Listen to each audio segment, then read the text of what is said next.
ബഹിരാകാശം മനുഷ്യന് എപ്പോഴും അത്ഭുതം നൽകുന്ന ഒന്നാണ്.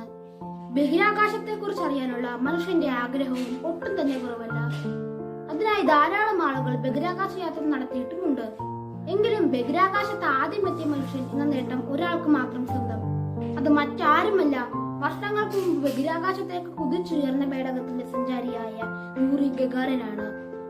പുണ്യോടെക്കിന്റെ പുതിയ വീഡിയോയിലേക്ക് ഏവർക്കും സ്വാഗതം.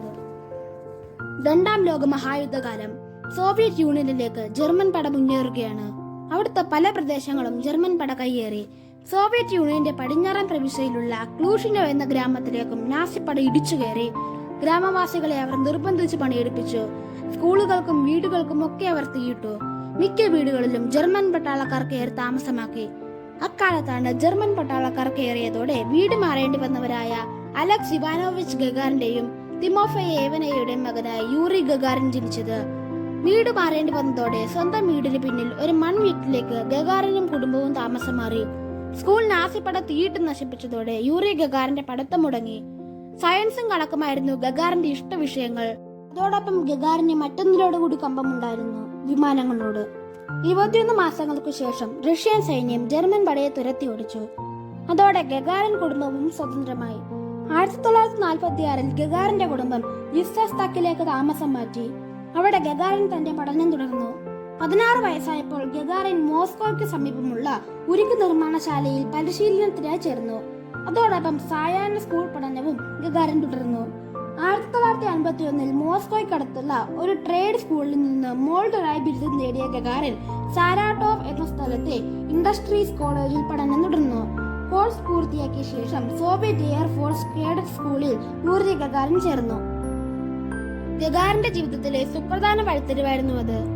1955 സോവിയറ്റ് വ്യോമസേനയുടെ പൈലറ്റ് പരിശീലന സ്കൂളിൽ യൂറി ഗഗാറിന് പ്രവേശനം ലഭിച്ചു. യാക്-18, മിഗ്-15 എന്നീ വിമാനങ്ങളിലായിരുന്നു പരിശീലനം വിജയകരമായി പൂർത്തിയാക്കിയ ഗഗാറിൻ ഒറ്റയ്ക്ക് വിമാനം പറത്താൻ തുടങ്ങി.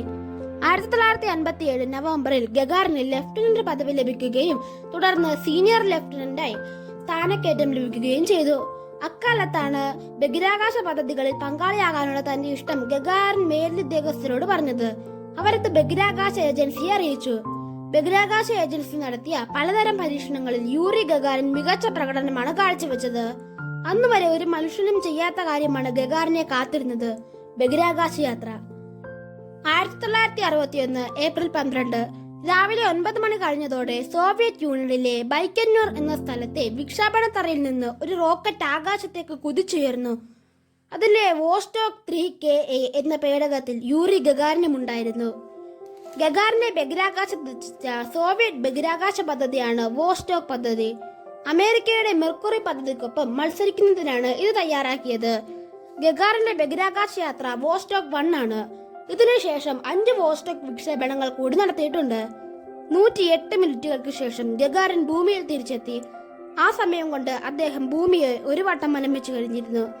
മണിക്കൂറിൽ 28,260 കിലോമീറ്റർ ആണ് ഗഗാറിൻ സഞ്ചരിച്ച ബഹിരാകാശ വാഹനത്തിന്റെ വേഗം. 40,000 കിലോമീറ്റർ ആണ് ബഹിരാകാശത്ത് യൂറി ഗഗാറിൻ സഞ്ചരിച്ചത്. ബഹിരാകാശത്ത് മനുഷ്യർക്ക് എത്ര നേരം ജീവിച്ചിരിക്കാൻ കഴിയുമെന്ന് പോലും പറയാനാകാത്ത കാലത്താണ് യൂറി ഗഗാറിന്റെ ഈ യാത്ര. യാത്ര കഴിഞ്ഞ് തിരികെ എത്തിയ ഗഗാറിന് വൻപിച്ച സ്വീകരണമാണ് ലഭിച്ചത്. വാലന്റീന ഗോറിയാച്ചേവയാണ് ഗഗാറിന്റെ ഭാര്യ. എലീന, ഗലീന എന്നീ 2 മക്കളും യൂറി ഗഗാറിനുണ്ട്. 1968 മാർച്ച് 27 തന്റെ ബഹിരാകാശ യാത്ര കഴിഞ്ഞ് 7 വർഷത്തിനു ശേഷം ഒരു വിമാനാപകടത്തിൽ യൂറി ഗഗാറിൻ മരണമടഞ്ഞു. ഗഗാറിന്റെ മരണത്തിൽ അനുശോചിച്ച് സോവിയറ്റ് യൂണിയനിൽ ദേശീയ ദുഃഖാചരണം പ്രഖ്യാപിച്ചു. രാഷ്ട്രത്തലവനല്ലാതെ ഒരാളുടെ മരണത്തിൽ ദുഃഖാചരണം പ്രഖ്യാപിക്കുന്നത് അവിടെ ആദ്യമായിരുന്നു.